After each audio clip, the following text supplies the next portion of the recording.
Hello everyone, welcome back to my new video. आज के इस वीडियो में हम बात करने वाले हैं कि रीजनिंग आपको किस तरीके से प्रिपेयर करनी है। फर्स्ट वन, आप 3 सेक्शन में डिवाइड करोगे, बेसिक कॉन्सेप्ट क्लियर करोगे, सेकंड नंबर पे प्रैक्टिस करोगे एंड थर्ड नंबर पे आप मॉक टेस्ट और सेक्शनल मॉक टेस्ट अटेम्प्ट करोगे।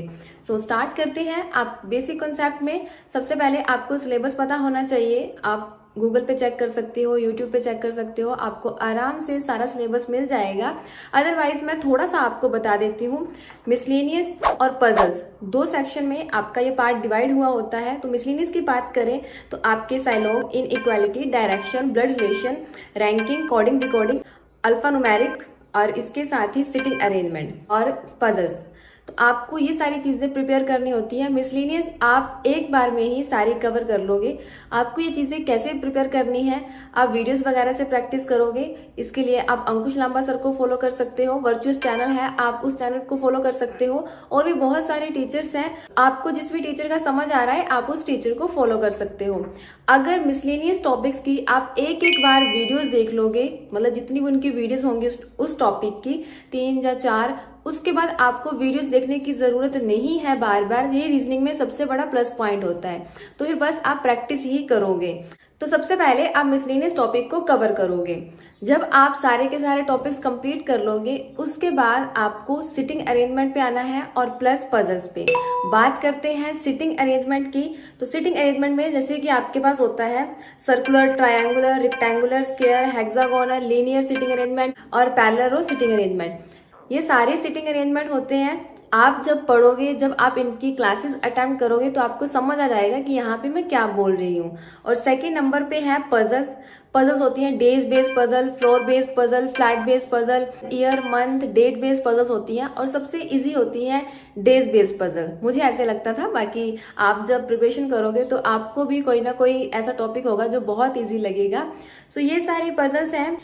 तो आपको सबसे पहले मिसलेनियस टॉपिक कवर करने हैं। आफ्टर दैट आप सिटिंग अरेंजमेंट कंप्लीट करोगे और फिर पजल्स। सिटिंग अरेंजमेंट और पजल्स का ऐसा है, आप जितनी ज्यादा प्रैक्टिस करोगे उतनी ही ज्यादा आपकी स्पीड बनेगी, उतने ही ज्यादा क्वेश्चन से आप गो थ्रू होंगे, उतनी ही ज्यादा आपकी एक्यूरेसी बनेगी। इन चीजों को आपको वीडियोस देख के क्लियर करना है। मिसलेनियस के लिए मैंने बता दिया, आप एक दिन में सारे टॉपिक्स, एक दिन में एक टॉपिक कंप्लीट कर लोगे। सिटिंग अरेंजमेंट का भी ऐसे करना है। आप अगर रेक्टेंगुलर स्टार्ट कर रहे हो तो सभी टाइप्स की आप रेक्टेंगुलर पजल से गो थ्रू हो जाएंगे। एक दिन इनफ होता है एक टॉपिक को कवर करने में।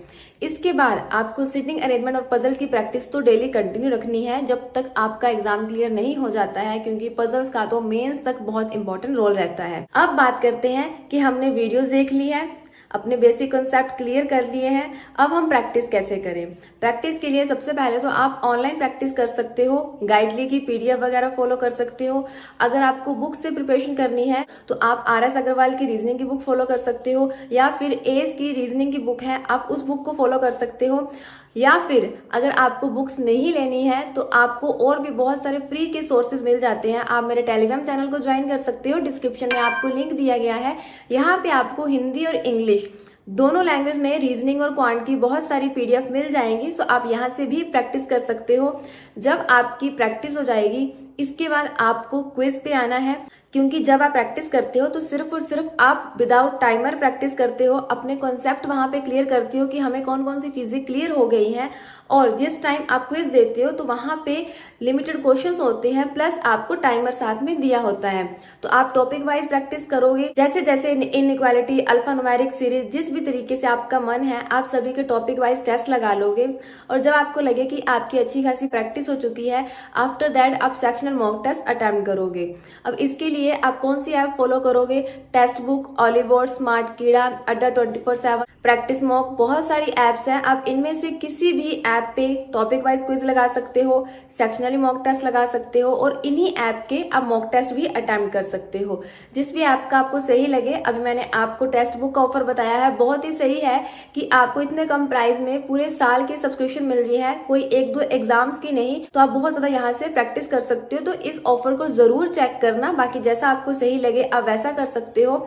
और जैसे आप मॉक टेस्ट अटेम्प्ट करोगे, जहां लगे कि मॉक टेस्ट में आपके कम मार्क्स आ रहे हैं, कोई ऐसा टॉपिक है जो अच्छे से प्रिपेयर नहीं हुआ है, तो आप उस टॉपिक के लिए फिर दोबारा से टॉपिक वाइज टेस्ट लगा सकते हो, ताकि वो टॉपिक अच्छे से स्ट्रॉन्ग हो जाए मोस्टली सबका ये सब्जेक्ट स्ट्रॉन्ग होता है, तो कोशिश करो कि आप भी इस सेक्शन को अच्छे से स्ट्रॉन्ग कर लो, अच्छे से प्रिपेयर कर लो, ताकि प्री की रीजनिंग में आप सारे की सारी रीजनिंग अटेम्प्ट कर सको। और अगर मेंस में कुछ एक क्वेश्चन छूट भी जाते हैं तो कोई दिक्कत नहीं है, बट प्री की तो कोशिश किया करो कि सारी की सारी रीजनिंग अटेम्प्ट हो जाए। लास्ट में मोस्ट इंपॉर्टेंट प्रीवियस ईयर के मेमोरी बेस्ड क्वेश्चन पेपर जरूर देखना, ये मैंने लास्ट में बताया है, बट आप सबसे पहले देख लेना। जब आपके सारे बेसिक कंसेप्ट क्लियर हो जाएंगे तो उसके बाद देख लेना कि मेमोरी बेस्ड पेपर में किस टाइप के क्वेश्चंस आए हुए थे, मतलब लास्ट टाइम के एग्जाम में किस टाइप के क्वेश्चन आए थे, ऐसा आपको आइडिया मिल जाएगा। सिर्फ 1 साल के नहीं देखने हैं, लास्ट 3 इयर्स के देख लेना, ताकि आपको अच्छे से पता लग जाए क्या लेवल रहता है। जितनी ज्यादा शिफ्ट के आपको मेमोरी बेस्ड पेपर मिलेंगे उतना ज्यादा सही है। तो ये था सारे का सारा रीजनिंग का। लास्ट में एक बात बता दूं, जितनी ज्यादा प्रैक्टिस करोगे रीजनिंग में आप उतना ज्यादा स्कोर करोगे। आप कुछ वीडियोस देख के, कुछ पीडीएफ लगा के नहीं बोल सकते हो कि आप बहुत अच्छा स्कोर कर लोगे रीजनिंग में। जिस टाइम मेरी पूरी प्रिपरेशन हो चुकी थी, पूरी प्रैक्टिस हो चुकी थी रीजनिंग में, मुझे टॉपिक वाइज वीडियोस देखने की जरूरत नहीं पड़ती थी। उस टाइम मैं सिर्फ और सिर्फ मॉक टेस्ट लगाती थी, प्लस पीडीएफ जरूर लगाती थी। दिन में कम से कम 3 से 4 पीडीएफ जरूर लगाती थी, जिसमें मैं पजल्स ही पजल सोल्व करती थी या फिर उसमें सिटिंग अरेंजमेंट होते थे, ताकि मेरी बहुत ज्यादा इसमें प्रैक्टिस हो जाए और मेरी स्पीड बन जाए।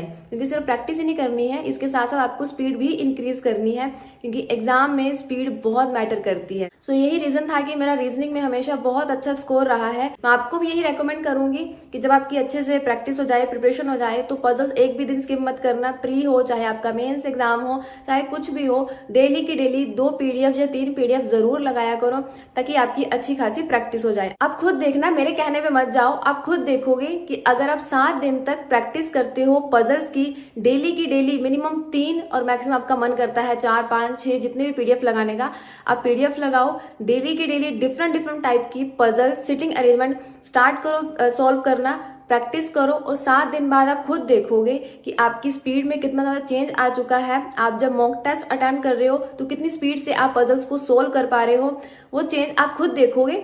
अगर आपको लगता है कि ये चीज ऐसे नहीं होती है, पजल में स्पीड नहीं बनती है, एक बार इस चीज को ट्राई करना 1 वीक तक। आफ्टर दैट रिजल्ट आपके सामने होगा, क्योंकि सारा काम यहाँ पे प्रैक्टिस का ही है। उम्मीद है आप इस चीज को जरूर फॉलो करोगे। अभी भी किसी का डाउट है किसी भी चीज में, आपकी प्रैक्टिस हो चुकी है या फिर आगे समझ नहीं आ रहा है क्या करना है, तो कमेंट सेक्शन में कमेंट कर सकते हो, मैं रिप्लाई दे दूंगी। Thank you so much for watching this video.